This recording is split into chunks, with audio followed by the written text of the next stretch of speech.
All right, here we go. We know we have to create, we have to make, we have to collaborate.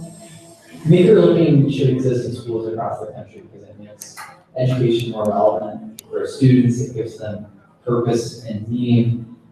And I think activates intellectual inquiry and curiosity that normally does not happen through a textbook. It appeals to the whole mind, the whole student.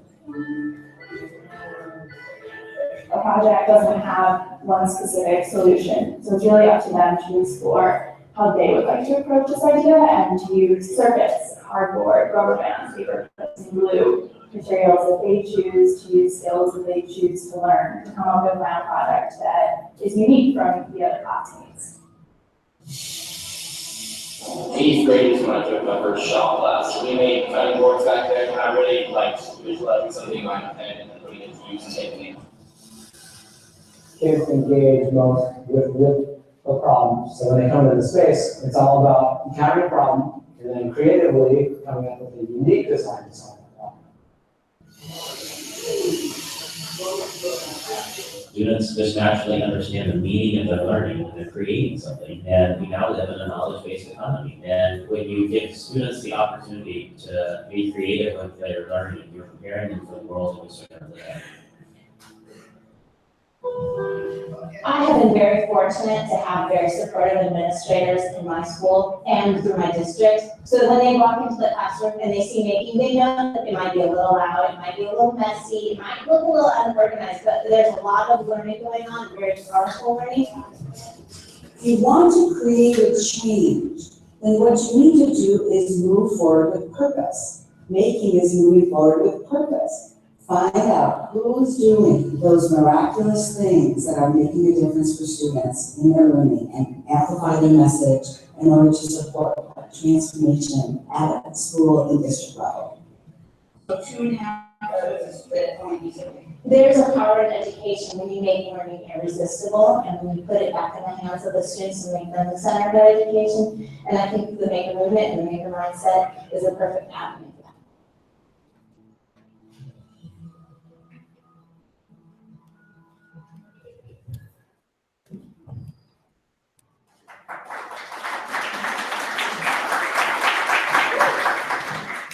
All right, to learn more, go ahead and go to makerpromise.org. And my mic is working. No, it's not. And that's what happens after you've been in a space for at least 10 hours, is a technical fail over on you. So let me know if you can't hear me back.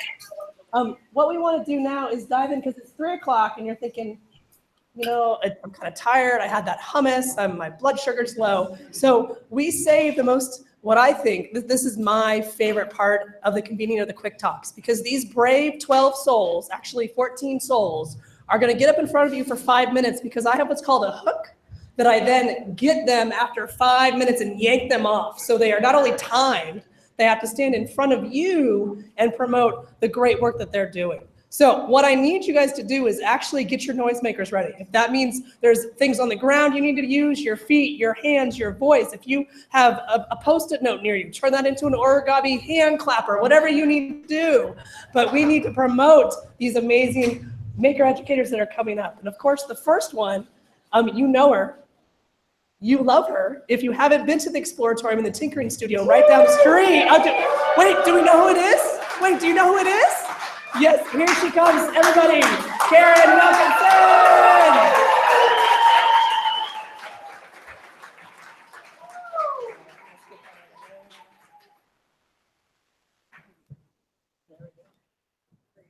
Oops, it's at the very end. We'll go backwards. Yeah.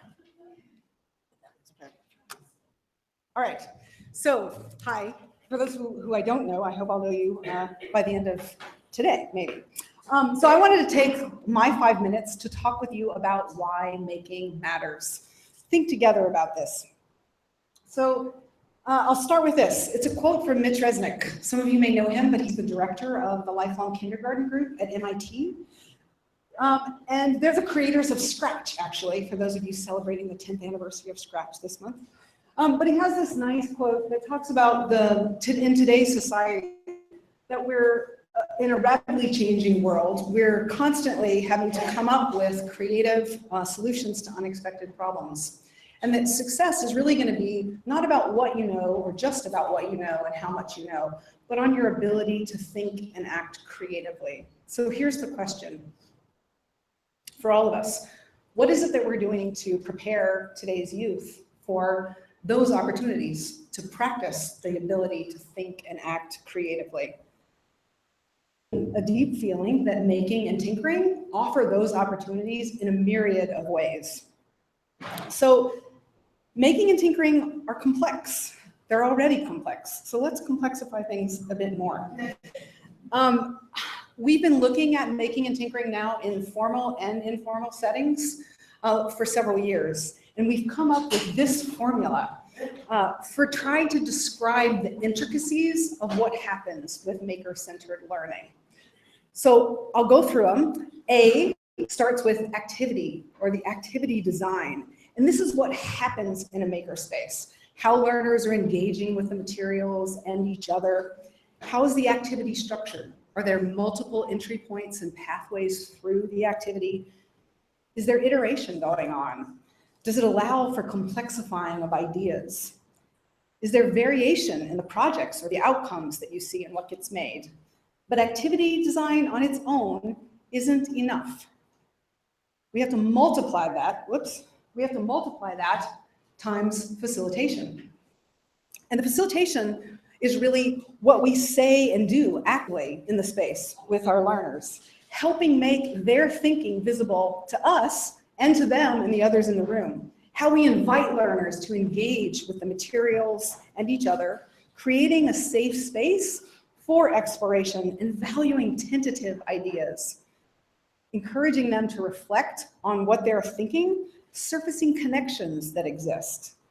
But activity design and facilitation aren't the only important elements. Those are two of them, but there's another part. And that, the E, the capital E in this case, stands for environment. And it's the ethos that you create in your space. And thinking about that ethos or the physical environment, it says a lot about what's valued there. And this can be a classroom, a museum, a temporary pop-up space that you've taken over, a library, an after-school center, lots and lots of possibilities in terms of space. But all three of those elements combine and lead to outcomes that you can really recognize and name. We've described these as dimensions of learning for making and tinkering. So I wanted to share this with you. Some of you have seen earlier versions. This one is weeks old. It's very new, but it's a learning dimensions framework, note version 3, but it represents 4 years of work thinking about and looking at how multidimensional maker-centered learning spaces can really be. Not going into great detail, but it's in your, it's in that PDF file if you want. But the descriptors on the left are really those dimensions of learning, and then the indicators that those dimensions are happening or present in the space are listed on the right, but they're present. But I just want to say a few things about the 5. Conceptual understanding is an area that we're used to talking about in education, testing for it and assessing. To suggest that these other 4 get less attention, and they're equally, if not more important sometimes. They're critically important and very, very present in making and tinkering. Initiative intentionality is the first one, and that really has to do with choice and agency and really taking control of one's own learning. That ownership piece is key. Problem solving and critical thinking, that gets some attention in schools. You've heard folks here certainly today talk about it. And it's present in DSS and education more broadly, but making that allows for iteration and also takes into consideration problem posing and problem finding is sometimes less emphasized, but making and tinkering really allows for this.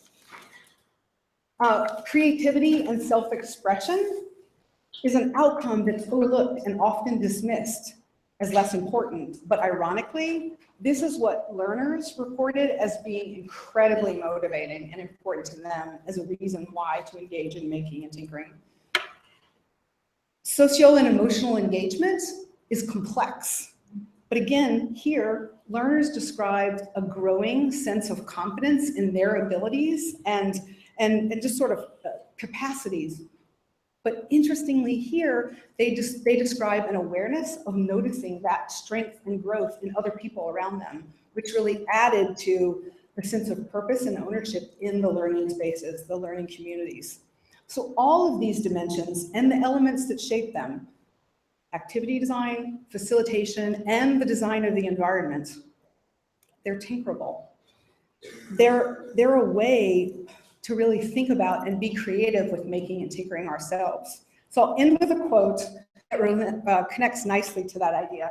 It's from Seymour Papert, and he talks about the role of the teacher is to create the conditions for invention rather than provide ready-made knowledge. This is my banner call. I feel like when you take this on and you reject that idea of sharing ready-made knowledge with students, and you're really trying to get learners to be playful and creative and inventive in learning environments, it really shifts the dynamics. And that's what makes making so appealing. I hope some of these ideas have resonated and seem to connect with the work that you do and the impact you're having on learners, because ultimately I feel like that's why making matters.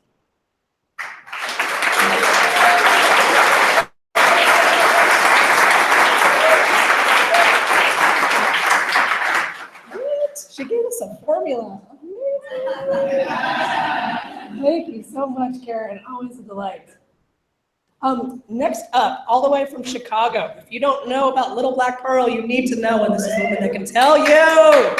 Monica Haslip is going to come and talk to us about space and why it matters. A big, huge round, make her convene. Applause.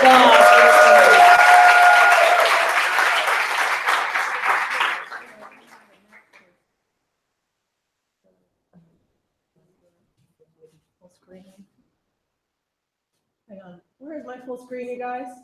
I'm delirious at this point. Yeah, thank you. Okay, just go ahead and click like this. There we go, there we go. Very good. So good afternoon, everybody. So I'm really here to talk a little bit. I've never done anything in 5 minutes because I'm from Alabama. So this is gonna take everything I got, so bear with me. So really, I want to talk a little bit about, space. Little Black Pearl is an art and design center on the south side of Chicago. And our primary mission is to use art, design, and making as an opportunity to build a complex ecosystem that invites our entire community to transform.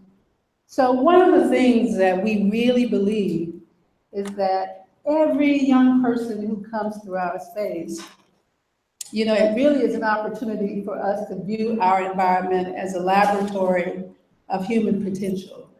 We believe that the youth and the adults that come through Little Black Pearl have the potential to be extraordinary people. So what we know happens is when they cross the threshold of our doors, we have an environment, a space that really helps to support that. So Little Black Pearl started in the basement of my house 23 years ago. I had 2,000 square feet in my house.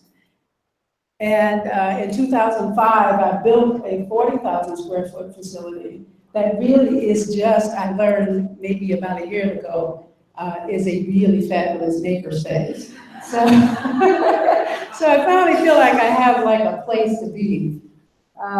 So this space really is made up of like really unique art and design studios, and our students really have the opportunity to discover their passions.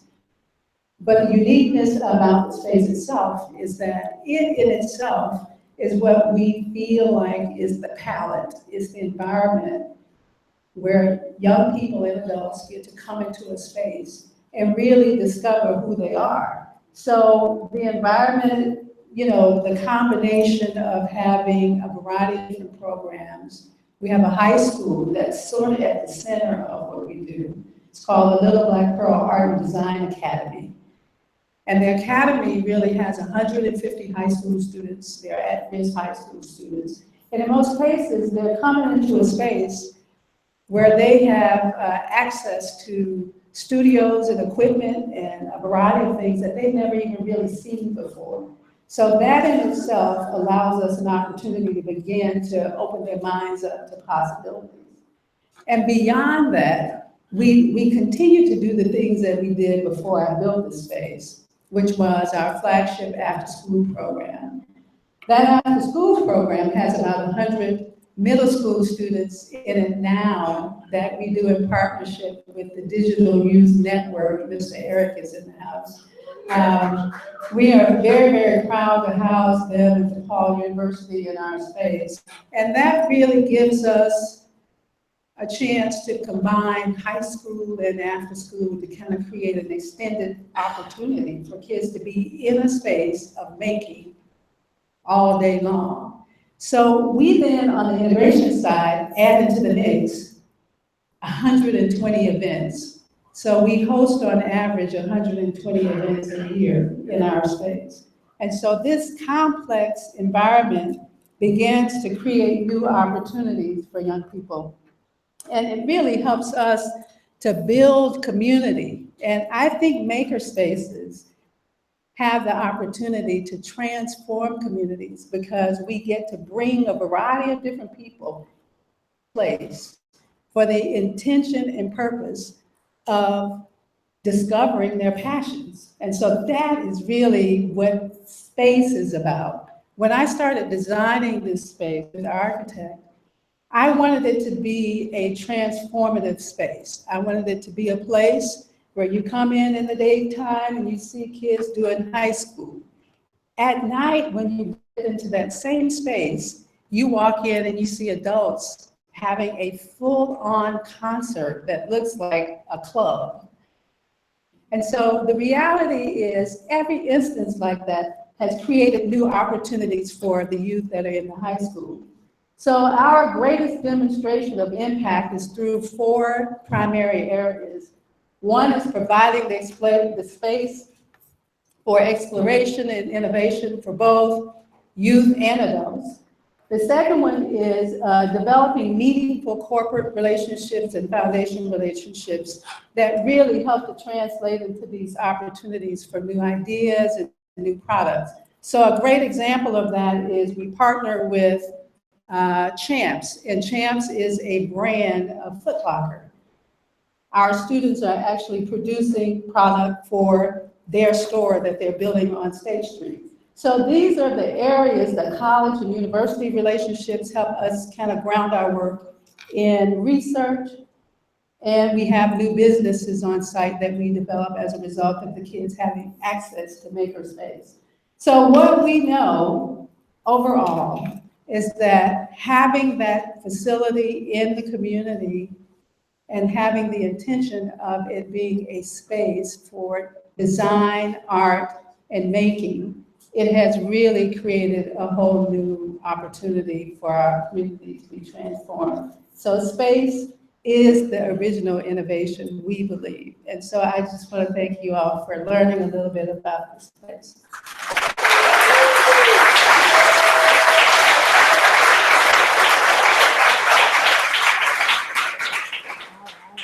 Thank you, Monica. That's great. Our next presenter is from Texas. Yes, he is. Let me get out of here. There we go. And he is going to talk to us about his big heart, but also about the program that he has created in Texas for maker educators. All right, let me pull that up. There we go. Yeah, and got his boots. Let me see that. Go boots. Go Texas.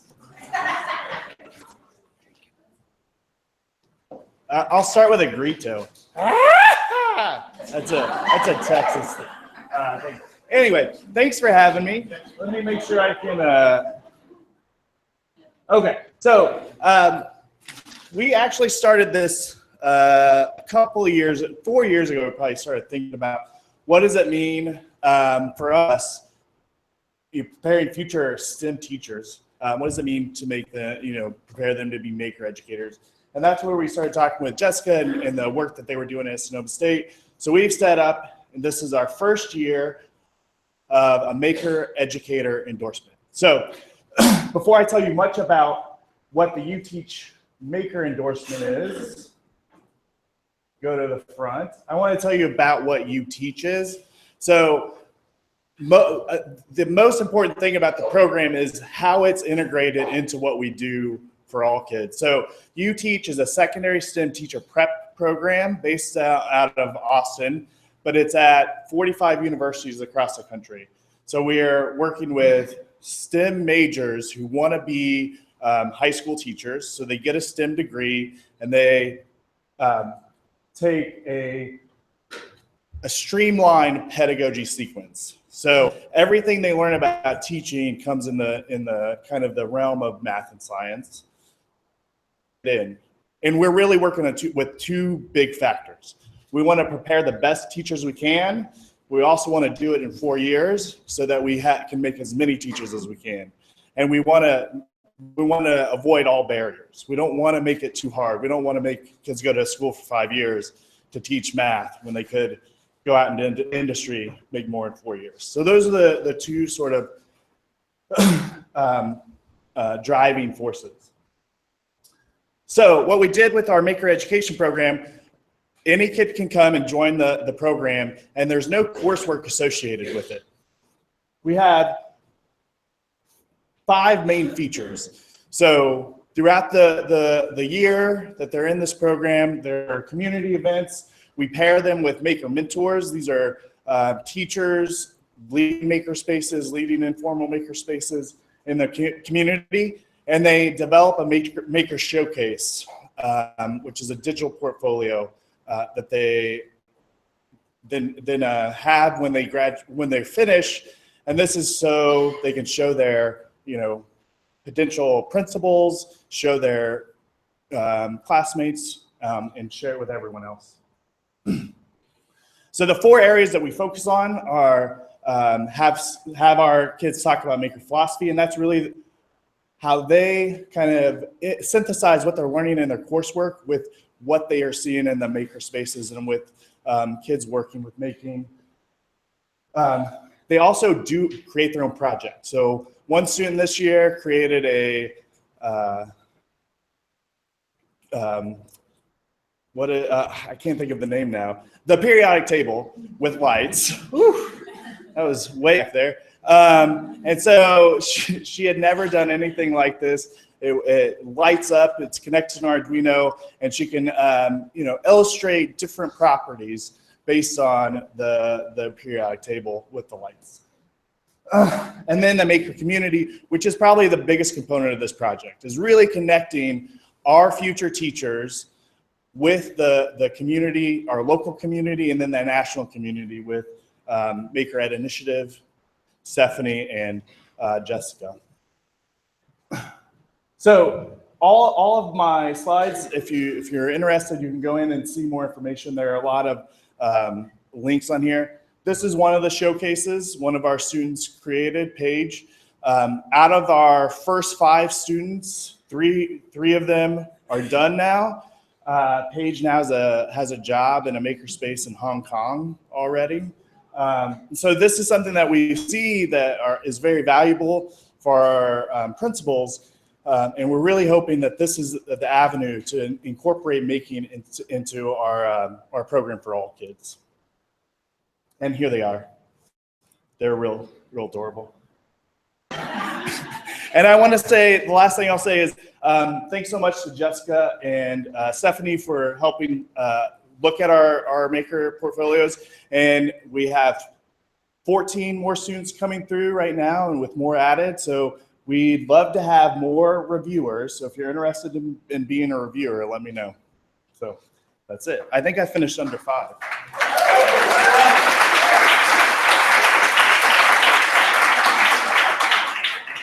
All right, I have a housekeeping issue. If you have left anything at Autodesk, they are closing today at 5. So please make sure that you get your stuff if you've left it there. We also need to give a huge round of applause for this amazing woman, Nevada Lane, who's been doing graphic organizing.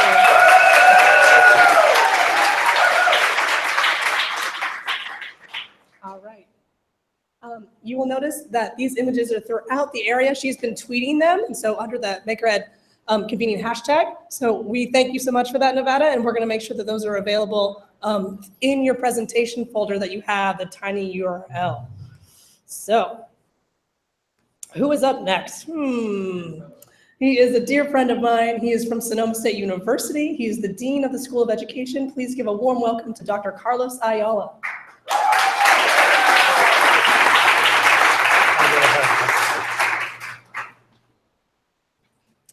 Good afternoon, everybody. I'm Carlos Ayala. I'm the Dean of the School of Education.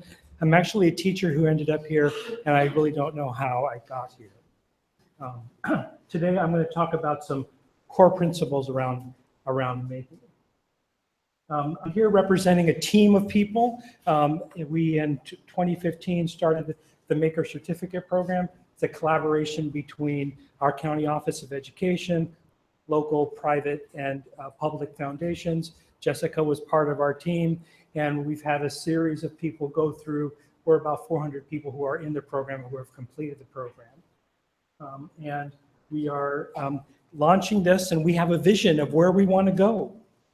And through generous support from the Chevron Foundation, we have our vision of launching an army of makers across the state with two big areas that we will attend to. First, we want to scale up the Maker Certificate Program and spread the issuing of the Maker Certificate Program across the state. So we have county offices of education who will be collaborating with us, working with Casey and Dan and Matt and all the group over at the county office, and so that they can start taking this program and begin moving it forward. In fact, we have scholarships to offer to people who are interested in taking the Maker Certificate Program so they could take it to their place and begin moving that forward as well. Also, as part of the seed money we're getting from Chevron, as part of our vision, is to create a maker space in each one of the 23 campuses of the California State University. We're going to have to be ready for our community colleges who are going to, frankly, kick our butt with the initiatives that they've set out for creating maker spaces in their place. We want to be ready for those, so those students. Thank you, Chevron, for that outstanding work. This, for the donation. This work that we do is based on some specific principles around learning. And here they are, and I'm not going to go through all of them today because that would take about 5 minutes for each one. But I am going to talk about one that I think is crucial and valuable, and that is accountability. And we've been hearing a lot about that. I was a teacher and then a principal, and now I work with superintendents. And when I asked them, can we do some making? Can we create this change in your district? What do they ask me? Does it matter for the students? Is it better for the teachers? They ask me that. If I don't have evidence of that, they don't allow us in to do those sort of changes. So where should we be paying attention when we think about accountability for our maker movement? Well, there are two places. The first place is a place around teachers. And when I think about this, I think of Casey Shea, okay? So Casey, yeah, give a big round of applause to Casey. So he was a regular high school math teacher, all right, at Annalee High School in Sonoma County. And he got involved in making, and he was transformed. And the areas in which he's transformed are those things. And I was listening to Ben and Brent this morning, and I was hearing about the transformation their teachers were doing. Those are the areas in which they were transforming. When I hear about Jerry Valadez and the work that he does, this is what I hear the teachers are doing. This is the transformation. When you, if you're preparing teachers or preparing folks who are going to go out and do making, these are the areas to attend to. Collect this evidence, share it up front, because we need to demonstrate our efficacy. And the other area that we need to pay attention to is all around our students. Student accountability is key. 2 sets of information, 2 sets of data sources. One are all the affective measures, how I feel. Because making gives you a special way of feeling. Those are very important. And a lot of you are collecting that information. If you're not, these are the things that you need to think about. You need to help us collect the evidence. We need to make this evidence as part of our organization. And then we have some of the more open skills, and then we have the content knowledge pieces. And we need to think about also things that aren't those smarter balanced test scores and other kinds of measures that demonstrate that students who are involved in making move further forward. This morning, Ben and Brent were talking about this idea of a student moving into a high school, not a remediation class, but a regular math class or an advanced math class. Those are the kinds of things that we need to think about. We need to think about the long-term ideas about graduation and retention rates, or the lack of remediation when students go to college. These are other high-value things that we need to be paying attention to. And I think what might happen if we start paying attention to these things is that we're going to go through a transformation like Glenn Corey did here. I haven't seen Glenn here. He was here last year. Glenn is a physics teacher, an engineering teacher at Nevada High School, which is near Sonoma County. And he had students in his class deconstruct toys and then rebuild them. And he was teaching them science and some math. And he was frustrated because his students would go through this program. It was very hands-on, very maker-oriented, but they would go take trig with another teacher, and that wasn't connected to what's going on. So what did any good make teacher do? He proposed a new program called the No Bells Initiative. And he is going to dump A through G requirements in this new program. He's going to have students go into high school. All the classes are going to be connected directly to the making that they're doing, the project-based learning that they're doing, and the students will be creating a portfolio. So now he's walking over to Facebook, he's walking to Google, he's walking to Stanford and saying, will you accept students who demonstrate proficiency in these portfolios? I think the maker movement has the opportunity to transform education and help me and my colleagues from the county office unleash an army of makers who can go out and do this. Thank you very much.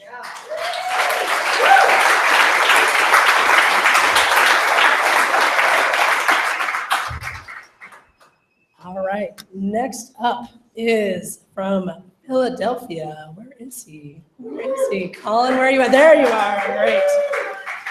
Colin and Javine, he is here to talk about, do we need a compass? What do we think? Bigger round of applause. That was kind of pathetic, guys. Come on, he came from Philly.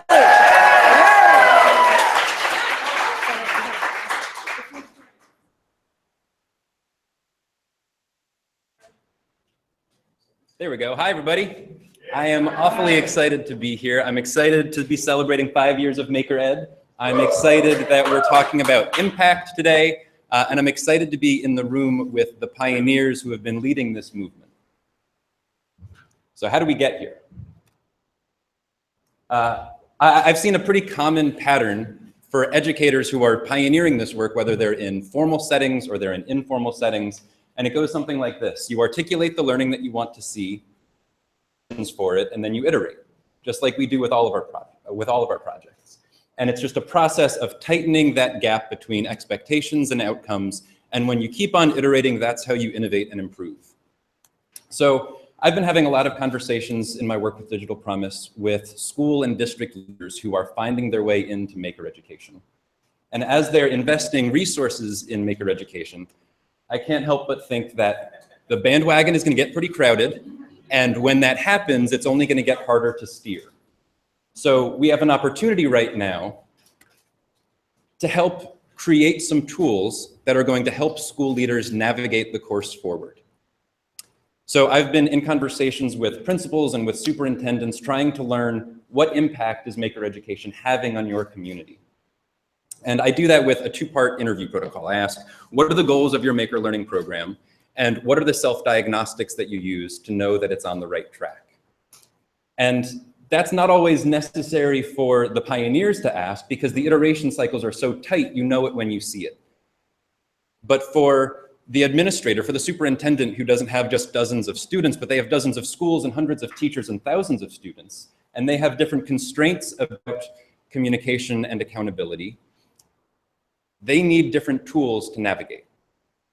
So I think of this as a compass. What is it that points you north and that lets you know when you're veering in the wrong direction?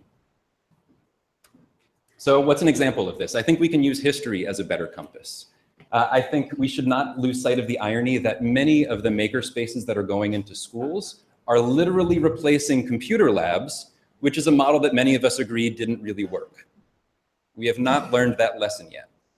I think in a room of people that love citing Seymour Papert, we should be talking more about how schools changed logo from a way to teach to a thing to teach, and be reflective about the fact that we're starting maker classes. And what does that mean? And I think like we can ridicule one-to-one implementation programs, but we need to be thinking about what are we doing when maker programs are sometimes starting with the tools and trying to figure everything else out second. So here's another way to think of this. Based on what I've observed and based on what I hope for, I think the North Star that we can be chasing is making school a more dignifying experience for kids. What I've observed are district leaders who are rebuilding schools around children rather than shoehorning children into schools. And so we can continue this metaphor and try to provide school and district leaders more tools to navigate. And as you read what's up on that slide, I want to be really careful to point out, my point is not that if truancy is a problem, you just need to sprinkle on some more 3D printers and the problem goes away, right? What I'm seeing is school leaders who are using maker-centered learning as a mechanism to improve the culture of teaching and learning, and then using engagement as a proxy to measure that and to see how it's changing over time. And sometimes these might be a few measures. I've also seen really wonderful idiosyncratic ones, like the elementary school administrator who keeps track of how many referrals there are to the nurse on Friday afternoons. You wouldn't ever think of that, but that can be a proxy for how engaged are the students and the teachers if they're not wanting to find their way out of class. So my question to all of you is, what's your compass? I look forward to talking with all of you. Thank you.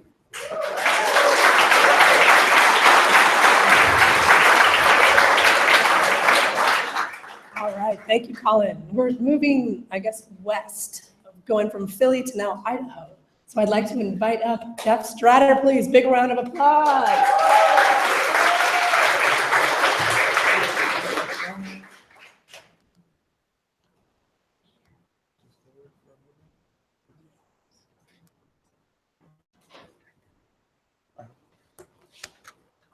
Well, hi, everybody. Today I would like to talk to you about making, surprise, surprise, but not in the formal sense, but because there's so many educators out here that can do that better than I, but as a vehicle to what making has taught me. You see, when I started my journey about 2 years ago, I didn't know what making was, what it could do, or where it could take me. But now here I am in front of you in San Francisco talking about it. This is me in Los Angeles, May 2014, about 8 hours before I caught a flight to Southeast Asia. Having just sold my car, a librarian I was not. All I knew was when we jump into the unknown, it threatens everybody else's narrative. So off I went on another life adventure. Somehow through the void and out the other side, I ended up here in Salmon, Idaho. Now, for those of you who don't know where Salmon, Idaho is, don't worry, neither did I. I moved sight unseen from a town of 17 million to 3,000, to which my wife calls an upgrade.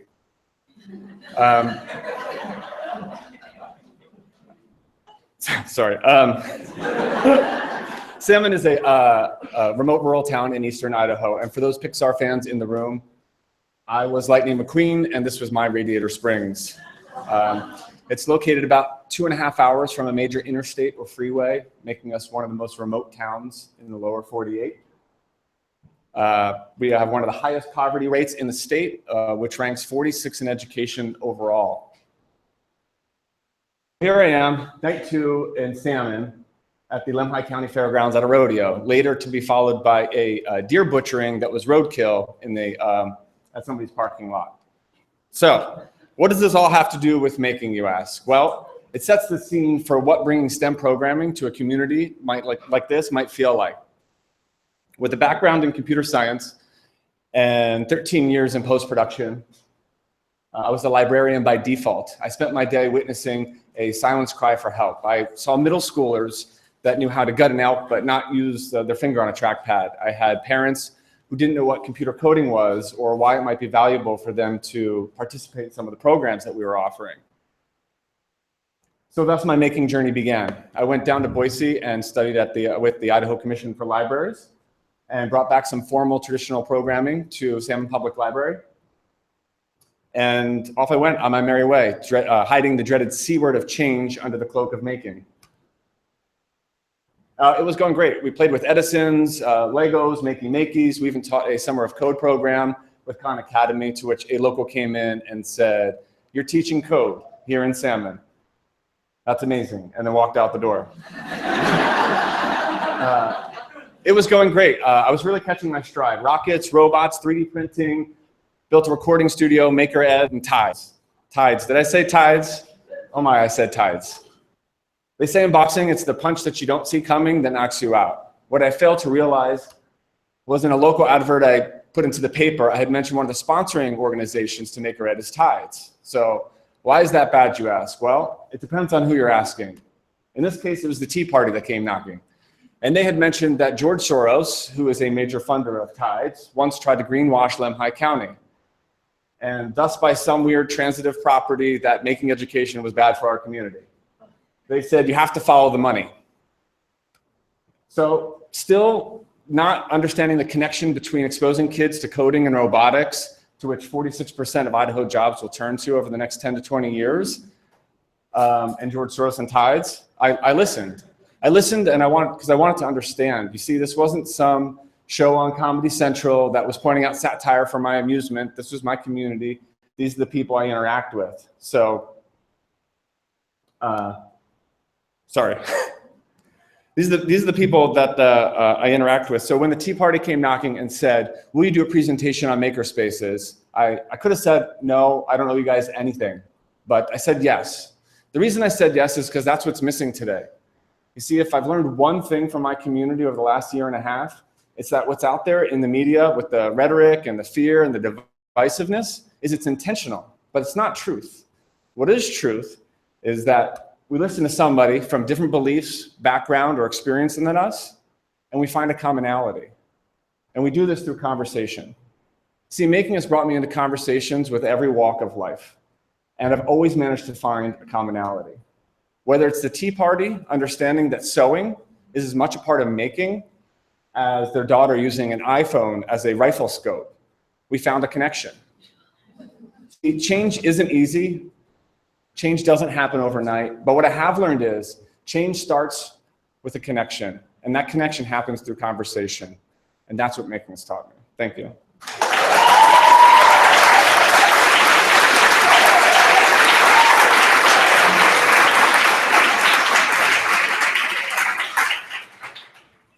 How are we feeling so far? Yeah, that's what I'm talking about. Okay, if you like that, you're gonna love a young man named Kenan Scott coming to us all the way from West Oakland. Come on up, Kenan.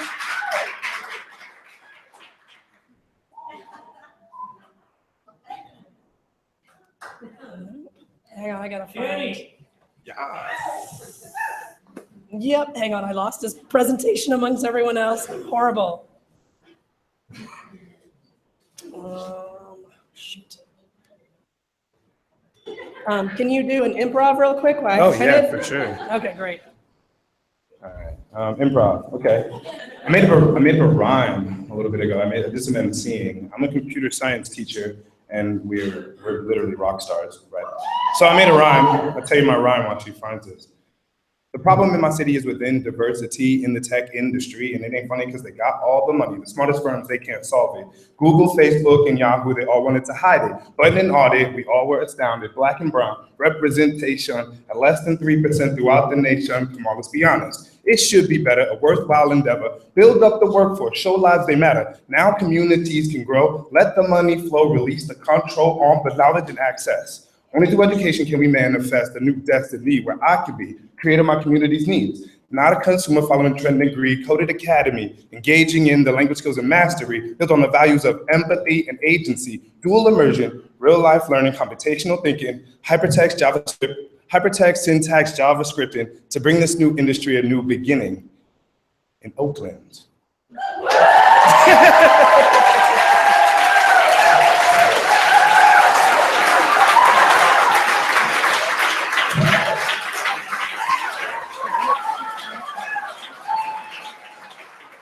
Wait, do you want to hear his presentation, his real presentation? Okay. I'll get out of the way. Another round of applause for Ken and Scott. Thank you, everybody. I appreciate you all sticking around, being here for this. Is this the live version that's going to go automatic? Oh, geez. Okay, so I tried to make an actual Ignite talk. I'm really excited to do it. I was here in the room last year, or at Crucible, seeing Ignite talks. And today, I'm going to tell you about making computer science relevant at West Oakland Middle School, where I teach in the hood, and why it's important that we create a culture of making to support this relevancy. Now, it's not going forward, so I'm going to hit play. There we go. And we'll just jump ahead. Nah, not that far ahead. That's my pretty slide. All right. So you heard me say in the rhyme that there's a problem in the industry that less than, and you see 8% here, but that's a really big number, but really it's less than 3% of people in the tech industry are Black and brown, and that has nothing to do with our population, right? We know that we are a bigger population than that. So there's clearly an equity issue in the workforce development around the tech sector. And that's the ugly number, but even when you see it in a pretty picture, and this is gorgeous, this is some wonderful data, but you still see it there. The places where my students consume the most, where they spend their most time, Facebook, Instagram, LinkedIn, well, that's me. But they don't even represent us at all. We got 4% Latino, 2% Black. They're not representing our people that are constantly consuming information on these systems. They're not even at the table being discussed. Solution. I heard Van Jones, who's amazing. He's the founder of Yes We Code. I heard him say we need to create more Black Mark Zuckerbergs. I know, it sounds interesting. And I had that same feeling, but I couldn't do that because Van Jones was in front of me. So I was like, okay, but I had to contextualize that for myself, and he helped me do that. And we started talking about the tale of two hoodies. So if you see a Black man in a hoodie, you think, ooh, what's up with that dude? You see a white dude in a hoodie, you think, well, maybe that's Mark Zuckerberg, right? So right here is a Black man in a hoodie.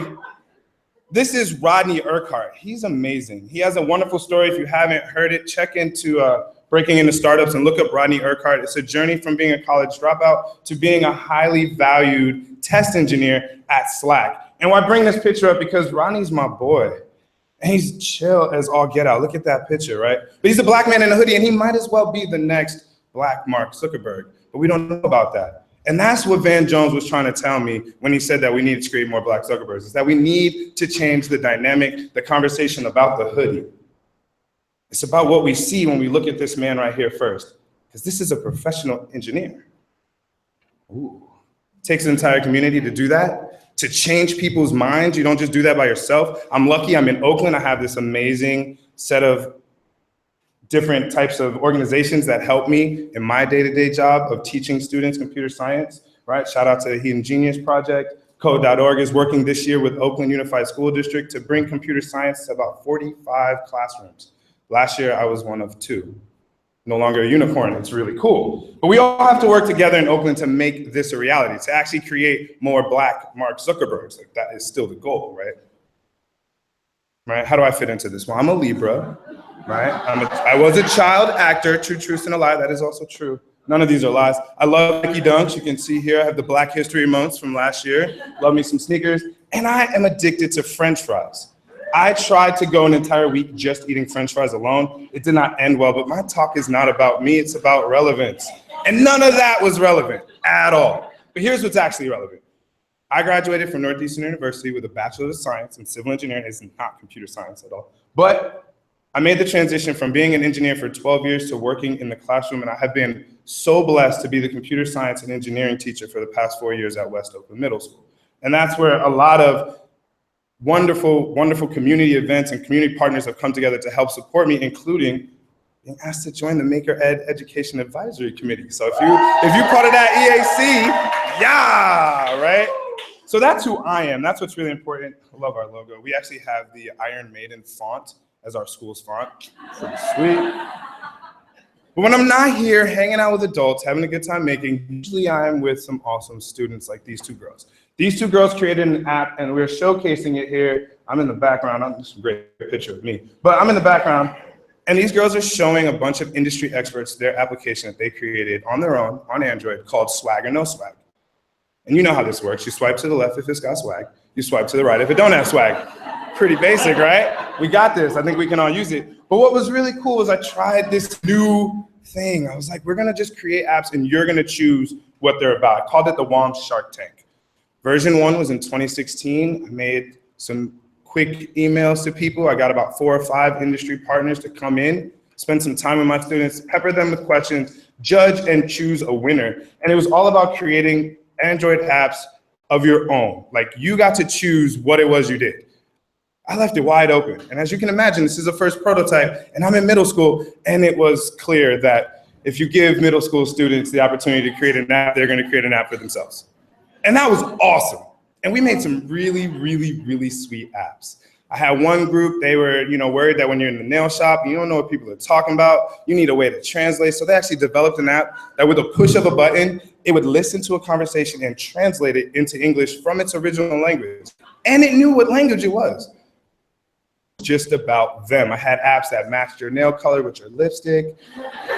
Really tremendous work. But I'm not gonna lie to you, I was a little bit like, all right, I think we can take this a little bit further. Thank God for being a teacher, you can start that over. So I did it again. New group of students, they never seen it before. Let's do this all again. Fast forward to 2017, I made a good flyer. Huge difference. If anybody's used Canva or Pictochart, making a good flyer is tremendous.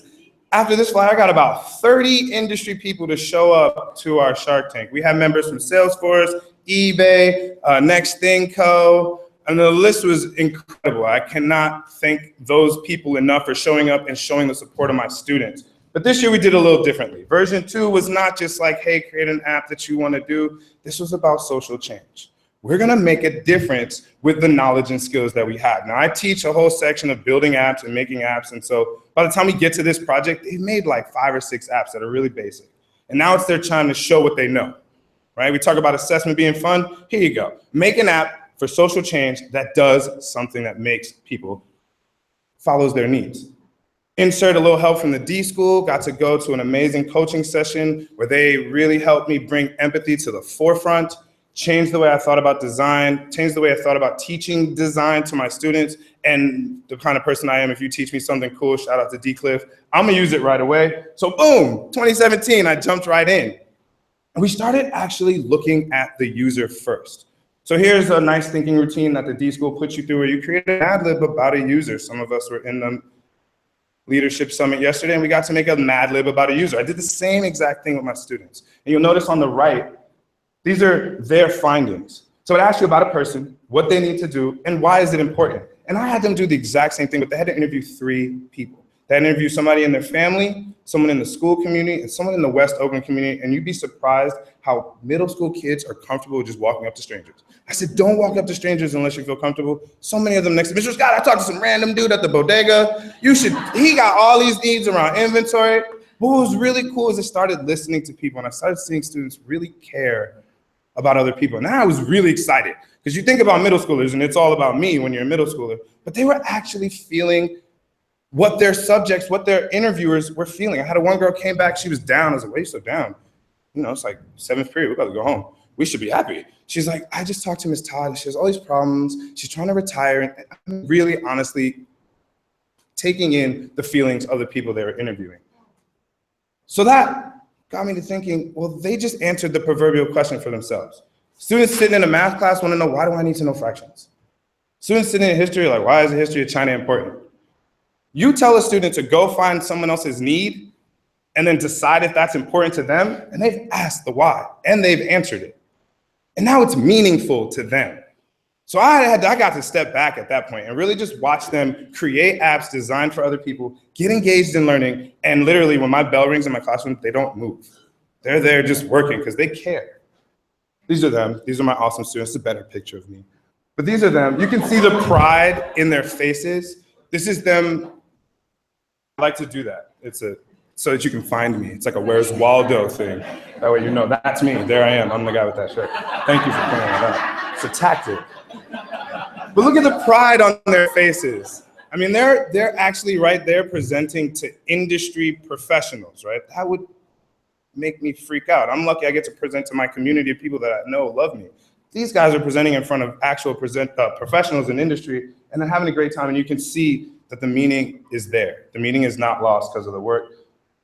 So I offer another solution. Yes, we need to create more Black Mark Zuckerbergs. That is true. I'm not going to deny that, Van Jones. But maybe there is a place where computer science can live everywhere. And so my students that are bored in history, falling asleep in math, but somehow can put 4 hours into creating an app overnight at home, really get that engagement everywhere. Because now I've seen that if you make the lessons meaningful, if you engage the students where they live, and my phone's charging over there because literally I live on my phone, then you start to see that the learning is all super relevant. And now we're creating a workforce of knowledge seekers. And I heard someone say it earlier, we're moving from a labor workforce to a knowledge-based workforce. So I present to you my solution. It's called Coded Academy. It's fledgling, it's new. It's really up to us to build this community together. So I'm asking you to hit me up on Twitter, Soconomics, that's me directly, Coded Academy, that's the school. Tell me what you think. Offer me your solutions, offer me your questions, offer me your challenges. I love challenges and feedback. It makes me go home and work harder. So please, I ask you, this is probably the longest slide of all of the slides, even though I've had to manually, but I want you to take that information down. If you think this is a great idea, if you get motivated by seeing students engaged in work, let's talk more about how we do that at a whole school level, because I know it lives in my class, but I want it to live in all the classes, not just computer science. And last but not least, my time is running short. Thank you.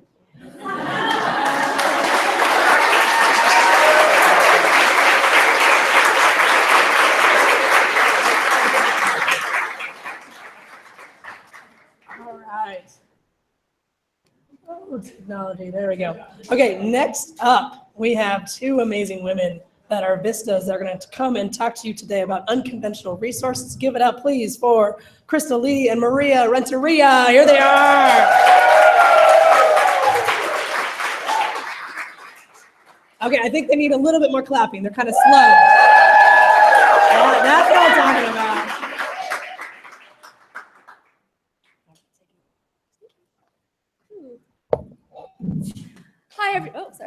Hello, everyone. My name is Crystal Lee. Maria Renteria. And we're here today representing Maker Ed's awesome AmeriCorps Vista program. We are currently project coordinators at a public school in Oakland called Grass Valley Elementary, and we help gather resources for its new Maker Ed and project-based learning program. And during our term of service so far, one resource that's been very helpful in gathering people power and volunteers for us has been local colleges and local hobby groups. When our teachers needed some woodworking experts to come onto campus and teach our students, we reached out to some instructors at nearby technical schools, adult education centers, and by happy coincidence, nearly all of these instructors all belong to the same woodworking club, and many of their members were also retired, meaning that they were really eager to dedicate their time towards passing on their craft to younger generations. And so in addition to saying yes, this really wonderful group called Diablo Woodworkers donated nearly $1,400 worth of lumber to our project. They spent 12 hours pre-cutting that lumber for us. They lent us their tools. They gathered even more volunteers than we had asked for. And in total, they contributed nearly 50 hours towards teaching our students on campus. It's a lot more than we had ever hoped for. And it was all a really wonderful snowball effect that started with emailing one instructor at a local college. And on the topic of snowballing, another really great place to start is creative agencies and design firms. When our makerspace really needed some extra fabric, we reached out to some garment manufacturers and retailers, but didn't really have much success. And so we decided to reach out to some consultants at design firms just for their insights as to where to look. And they ended up being very, very helpful. One consultant I spoke to in particular really resonated with our mission of empowering students through making.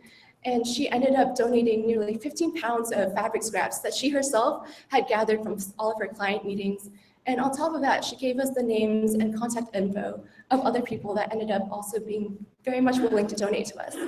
And so yeah, lesson learned is that design firms can be a really great resource because they're so well connected and have such an extensive network, and that makes them very much worth reaching out to. So let's talk about more about, sorry, okay. The grungy work that you might have to do for getting your supplies. I'm talking about garage sales, yard sales. I'm gonna tell you a story. I actually happened to just walk around my neighborhood and I saw yarns of balls being sold at a yard sale. And I asked the lady how much they were. And she's like, oh, what are you gonna use them for? And I was like, oh, I teach kids how to do weaving, knitting, any type of project that has to do with yarn. And she's like, hold on a minute. She literally came out with a bucket of brand new yarn for like $400 worth of yarn. And I was surprised she gave it to me for free. She's like, you know, this is really useful. There's things that kids need to learn that they don't have the basic skills no more to do, like sew a button and stuff like that. So it's really helpful if you pull out that educator badge or you tell them you're a teacher. It always gives you free stuff automatically. So yard sales, garage sales, estate sales, going out of business, think of all types of stores. Don't just think about tech stores. Think about cooking stores. Think about fabric. We've used a lot of fabric t-shirts for our theater productions. They dye them, they rip them up, they turn them into bags. So think of all those kind of resources. We do have a list of resources right here. I'm going to talk about also online resources. Goodwill is the best place to go online to buy Legos. They sell them by the pound. They were selling 90 pounds for $30. So you guys definitely should check out Goodwill. Sometimes it's a betting auction and sometimes it's buy it now. So it all depends where you are, what Goodwill you have. Some of them have auction houses, so that's a great place. Freecycle.com, always giving out wood all the time. All the time. I'm like, literally, there's like 30 people who want to get rid of that tree that they have in the front of their yard. So definitely check out those resources. And I do have Bay Area resources up there in LA. And this is going to be in our blog, the Wonder Workshop, gv.wordpress.com. And you can check out those resources. We also post about our stories about how we get resources as well. And that concludes our presentation. Thank you so much for your time. Thank you.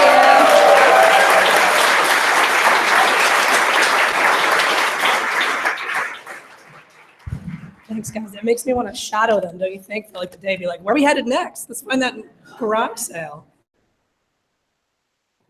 Thank you.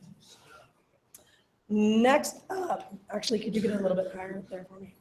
Next up, we have also from Oakland, Nicole Collins-Pori. Here she is, folks from TechBridge.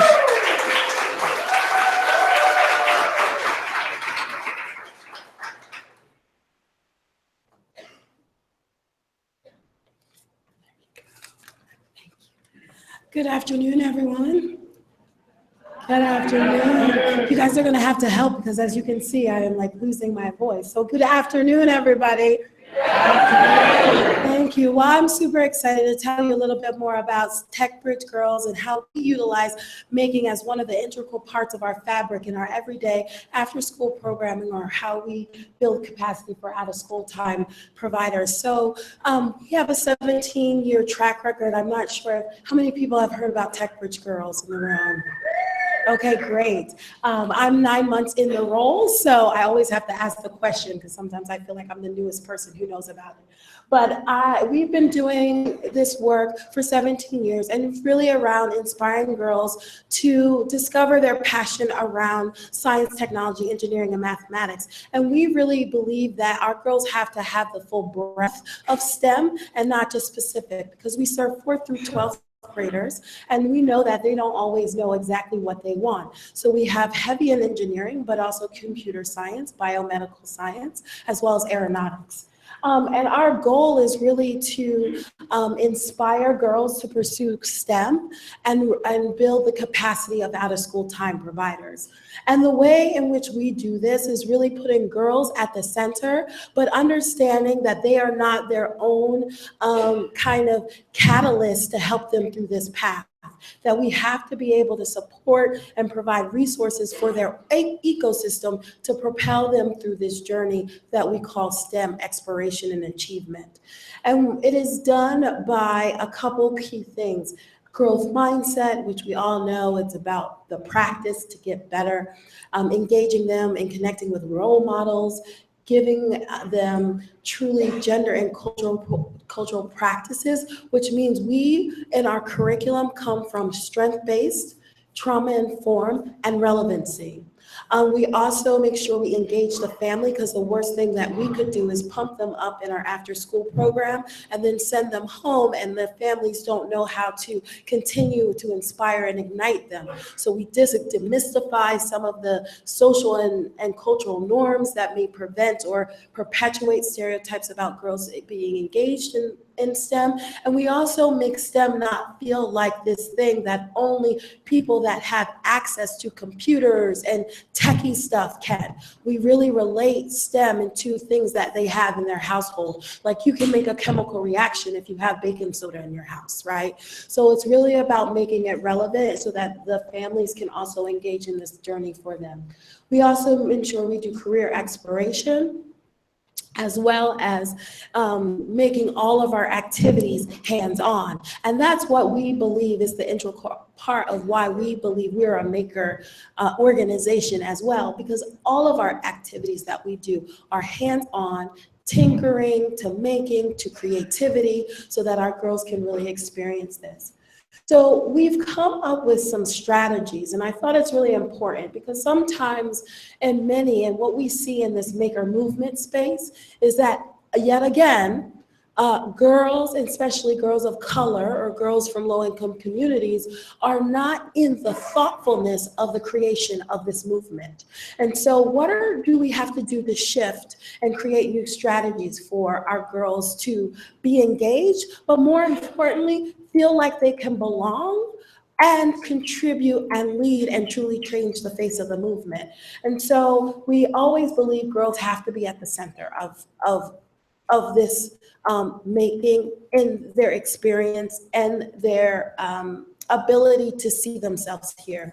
So Girls at the Center for us is really about, do you understand their needs, their experiences, their environments? Are their voice relevant, or not relevant, prevalent, as well as are their interests provided? So you got to meet girls where they are. If they're into music and lip balm, then that's where we start, right? We're making lip balm and coordinating it to chemical engineering. Define making broadly. So making is beyond coding and technology, and it doesn't just look like a white male, right? So making is a broader experience that girls really have to see themselves in it, which really connects us to the next about engaging them with role models, especially women that have been in the STEM fields, but also have similar backgrounds or experiences that can give them insights about how to take this journey. And what are the roadblocks that we know our girls will come up against, but how do they persevere through them? Reframing failure. Girls want to be perfect. That is the reality of girls. They feel like if it's not perfect, then they're going to stop trying. So how can you talk about that it's process over perfection? The process of failing is better achieved versus the end result of perfection.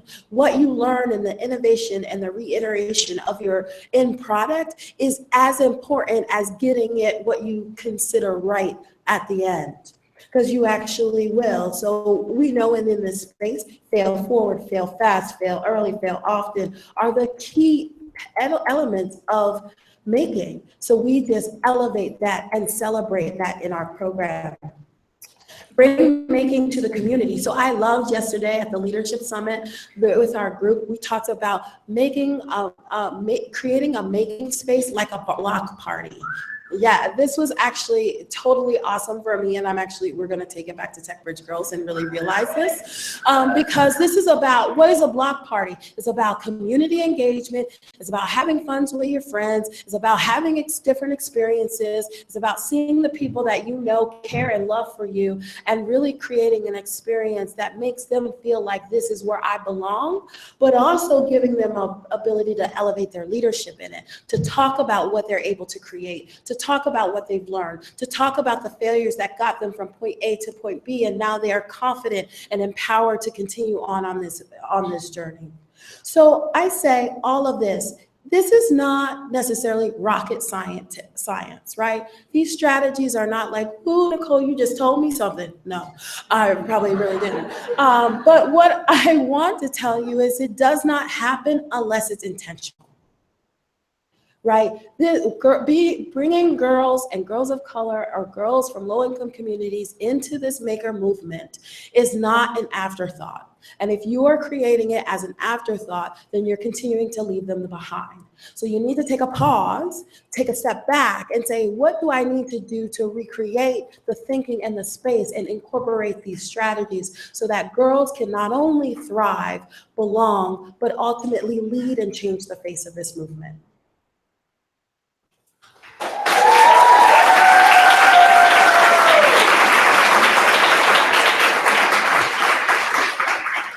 All right, folks, next up is one of our favorite people in the museum world. Brenda, give her a round of applause, please. Brenda Wanacool from the Tech Museum in San Jose.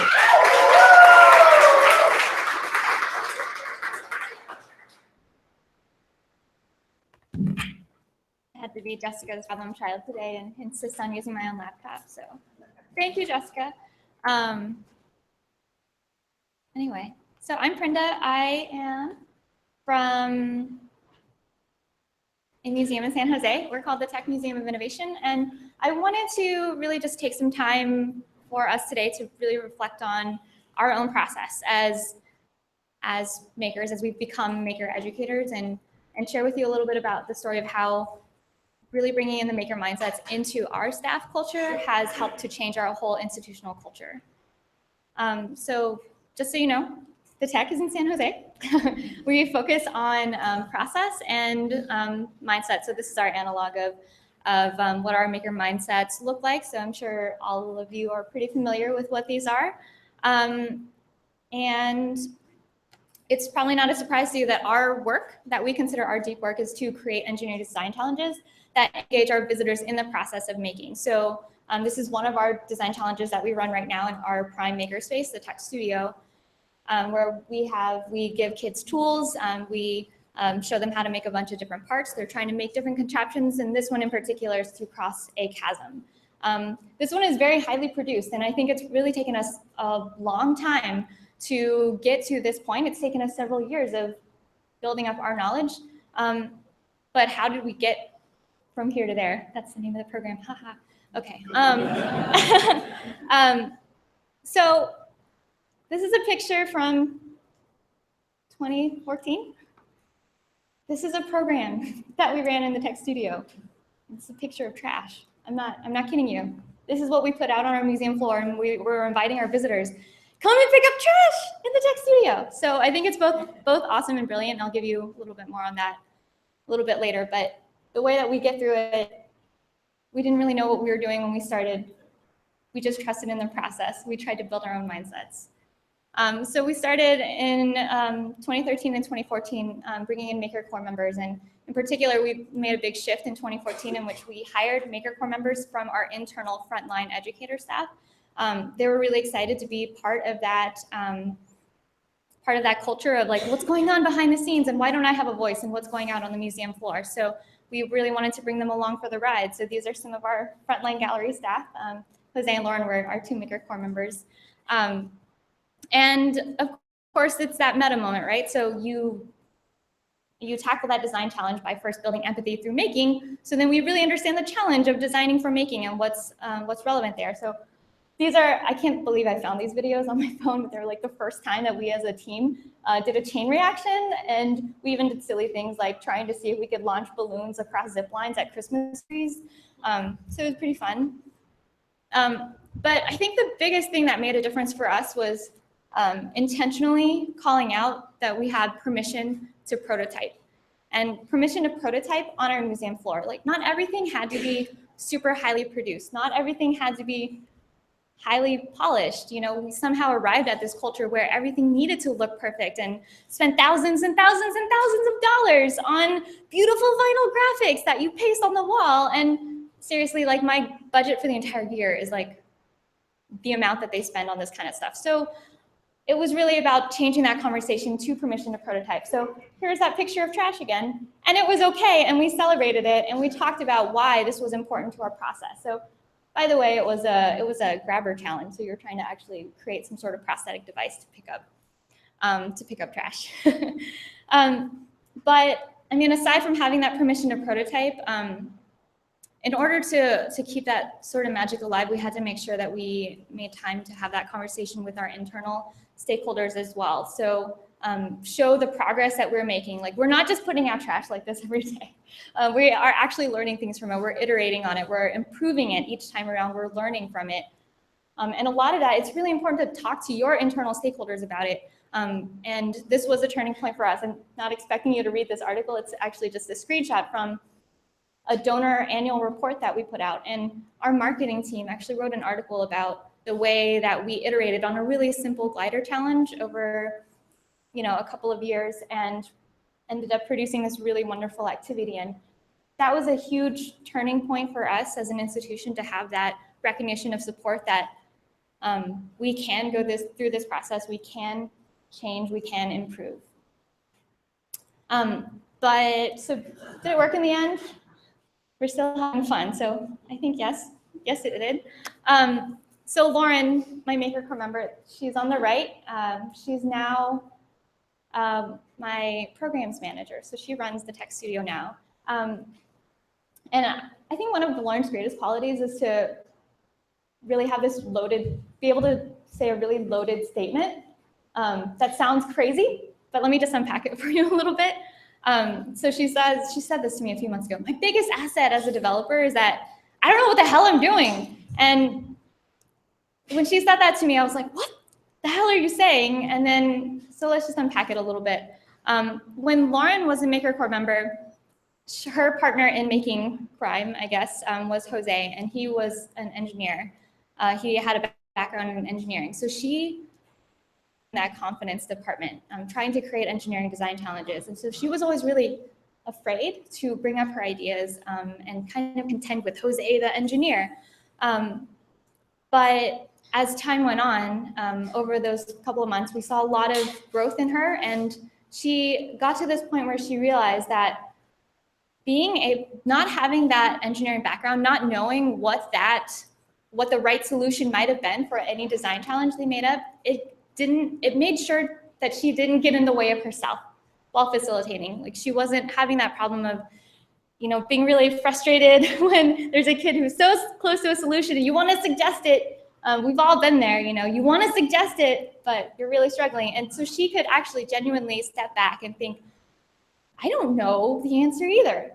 I have no idea. Let's find out together. And having her realize that, and having her realize and build that creative confidence in there, I think it was a huge growth moment for her. And it wasn't just for her, it's actually changed our entire culture. So it's enabled us to start tinkering and playing around with exhibits that aren't necessarily very making focused traditionally. We're exploring a lot of these new things, and I'd love some partners to think about some of these things. So last year we opened up our biotinkering lab, which is a space that's dedicated entirely to making in the biology space, or DIY biology. So you might have seen Allison Wilhelm over here showing off our mushroom bricks activity.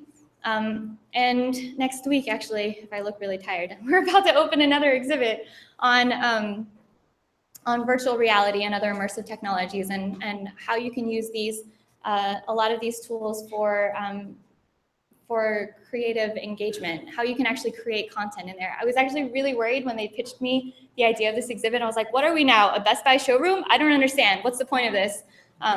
But I think that with the input of our team of makers, they've been able to really spin it in a way that's very authentic and celebrates that creative empowerment that new technology can actually give you.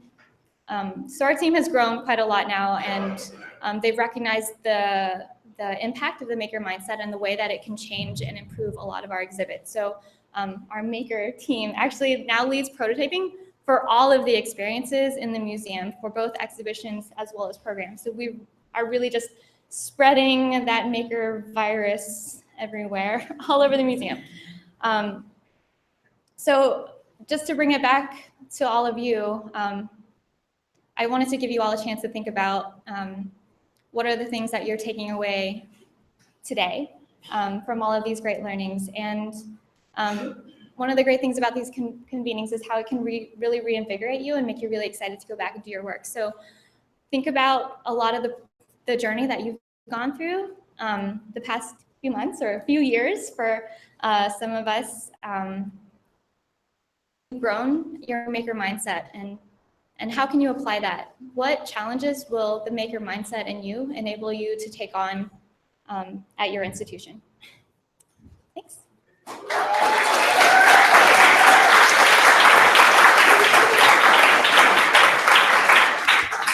Thank you very much, Brenda. All right, next up is Danielle Martin. Big round of applause, please. All right, everybody get up. I'm the second to last. Everybody get up, stretch, shake your booty, move around. Okay, now sit down and listen to me. Yeah. All right, it's not on the screen what's on there. I know, all right. Oh, it's a challenge, Jessica. All right, so the big challenge that I gave myself today was to keep it simple. And if anybody knows me, that this is really challenging. So who am I, right? I am Danielle Martin. I am this person. I am also a doer, a facilitator, a voyeur, an author, and I keep it real. But what I'm gonna propose is spend 5 minutes with me today about helping me reflect on how I can keep it simple and some of the things that I've done to try to do that. So first is, how do I start simple to keep making? And this question I put up on the screen is something that got asked of me when I went to grad school, and someone said, you need to be reflective about the way you do it. And this comes up as like, what is the secret sauce? Not that I'm saying that I'm saucy, but maybe I am. But what is the secret sauce to what you do? Because when you become aware of what that is, you can explain it to other people, right? So my mother's little voice in my head is saying, Danielle, keep it simple. So there I am, right? Sorry about the blurriness of this, but I asked my mom, I said, send me a picture of something of me making, and she could not find one. But this is me looking really proud. And then this is one of my students or learners from the computer clubhouse. And the difference between that one and this one is nothing, right? Maybe about 40 years. But maybe not that many. But the big thing is that I was really motivated by materials and the things that I made. And I was also really motivated by telling a story. Usually in my Barbie house that my dad actually helped me make and like put in the carpet and everything, but it's still about storytelling, and I see myself in the learners that I was doing, and that's a simple thing to keep going from. So I'm gonna ask questions, right? So the first question that I'm gonna ask is, what is learning? And the first place that I got to ask this question, and I feel really grateful for a lot of things that I've got to do in my life, but that day that somebody invited me to come in and mentor in a clubhouse that turned into me getting a job doing amazing work was at the Intel Computer Clubhouse Network. And basically some advice that I got from somebody from the Media Lab was just show up. And the fact that folks like this is Cindy, who works in one of the clubhouses in Colorado Springs, showing up and being consistent and keeping it really simple, and the kids understanding that became really like the baseline of everything that I learned from then on. And then the next really simple thing is just ask, like, why is that cool? I ask that all the time. Lately it's been, why is Minecraft cool? Or why is a fidget spinner cool? And basically, a lot of youth, when you ask them that, no one's asked them that before, because they're just like, it's cool. And having them think about that simply and get it back to you is one way to bring that forward. How else do you engage people in doing things? Pizza, food, right? But doesn't that kind of look like this? And then it makes you think about like the baseline of, you know, pizza, Maslow, whatever, right? So, and then the last thing I learned being part of the Clubhouse Network, which is part of the Media Lab and Lifelong Learning, is to try something new every day. And that model, and that's the only way I learned how to teach and to facilitate, was to try something new every day. So those are some of the simple things I learned from that. So Then I moved on, I did some other things, I went to grad school, and then the next question I started asking, and well, I'm asking questions, but maybe I'm asking the wrong people. And so I got the privilege to go back to the Clubhouse Network and work on a program called Start Making. And that came from people at Intel coming and asking us the question, asking the right people around how do we bring making to an existing space like clubhouses, right? And a lot of people say, oh, we were maker spaces before we called them maker spaces. I can say that in here. Still be loved. But really is they started asking the question about how do you start making? And it's a really simple question, like how do we get 10 to 14-year-old girls to come in the clubhouse and build robots, right? Or use Galileos, or use this new 3D printer thing that we've started getting in some of the clubhouses. So what we went to, we started learning and we started asking the right people. We asked them, what do you give them first? You give them a simple circuit, right? You get them to identify as a maker. You make it about relationships. The girls showed up because they wanted to meet people. And then you keep doing the same thing over and over again. Like, this looks the same again and again.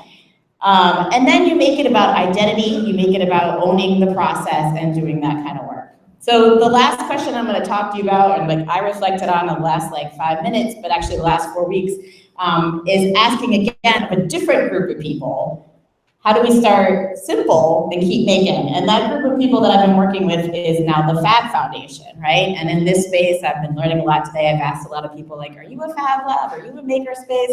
And it depends on who you talk to and that kind of stuff. But basically, we started asking, what is a lesson plan, right? And then I started asking fabrication.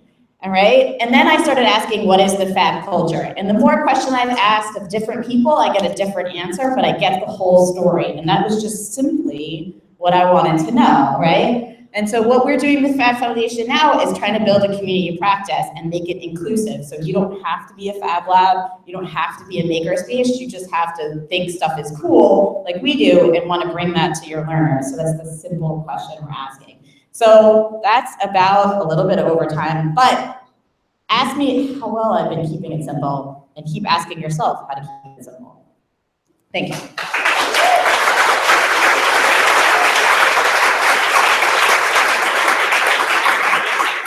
All right, shutting it down tonight with the quick talks are Maker Ed's very own Sam Irwin and Hatia Shabazz. Come on.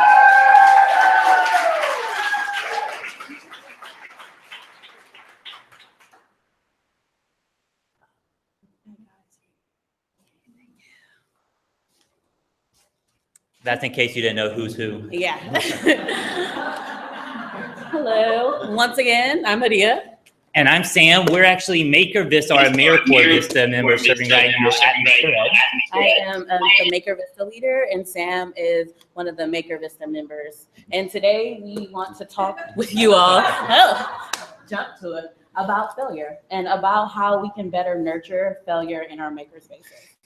As y'all can tell, we want to kind of make a similarity to this book. It was published in January 1972. We're all familiar with it. It was translated to English in 1994, and it really transformed the way a lot of us thought about a really simple act that we go through every day, and kind of desensitized it and made it something that we can all talk about. So we kind of want to make failing the same thing. And the way we want to do that through talking specifically during this talk is I talk about two aspects of failure. How we actually talk about failure, and also how we emotionally experience failure. And just recognizing that maker spaces are these awesome, amazing spaces where radical opportunities can happen for students to be able to embody an alternative way of experiencing failure that involves curiosity and compassion. And so before we can have those really amazing reflective experiences with failure, we have to really be honest about how we feel outside of maker spaces. And so we're going to look at this from the emotional and the linguistic standpoint, as Hatia said. She's the emotional one. She'll come up, talk all great things about that. I want to talk about the way we use the word failure and the frequency at which we use it. Especially with our students, the word failure is still stigmatized. We may say that's something very powerful inside of maker spaces. We've all experienced those moments inside of maker spaces where failure can be a powerful moment. But we need to accept the reality of now in order to envision a better tomorrow. And the reality of now is that in the normal classrooms and in the outside world, failure hurts to be told that you failed. And a lot of times our students are hearing that in terms of you failed a test, or this project was a failure, or things like that. So then how can we use it in more everyday instances to try to make it more approachable when we want to talk about failure with our students? So what we suggest is when we say that we left our phone at home today, did you leave it at home or did you fail to bring it with you? If you didn't turn the lights off at home, did you forget to do that, or did you fail to do everything that you need to do before you left the house? Those all seem really mundane and really small, but that's the point we're trying to make, is that if we talk about failure in those really small instances, it will make it easier to have powerful conversations with our students about failures in the classroom and in academic areas. And so on the emotional aspect of failure, we all know that the experience of failure is oftentimes one of vulnerability. And as adults, I think we all can agree that vulnerability is hard and it's uncomfortable and it's a tough place to sit in and be with.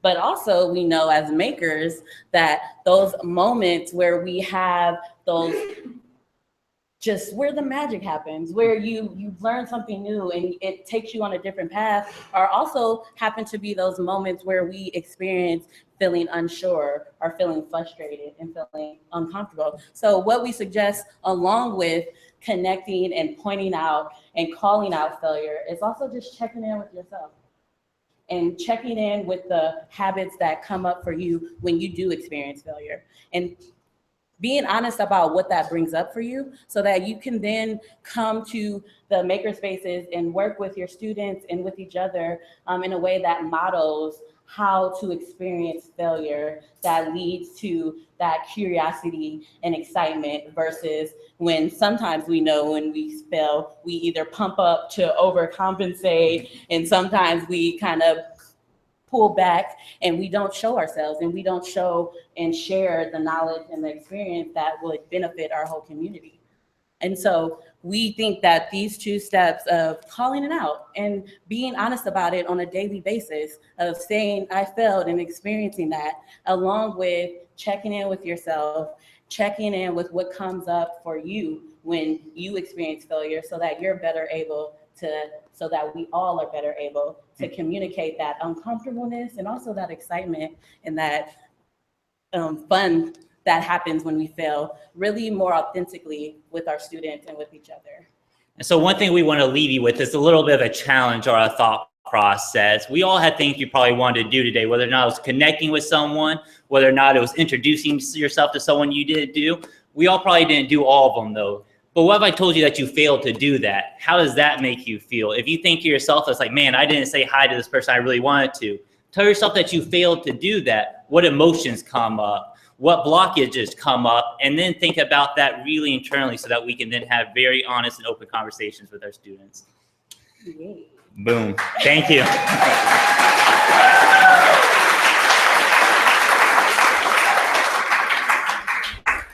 All right, folks, it's that time of day where we need to thank some people. I don't know if you remember, but we started off here at 8 a.m. Eating. At 8:45, we had a keynote, then we had 2 workshop tracks, then we had demos, then we had quick talks, and now we need to say thank you to all those amazing presenters. Give them a round of applause, please.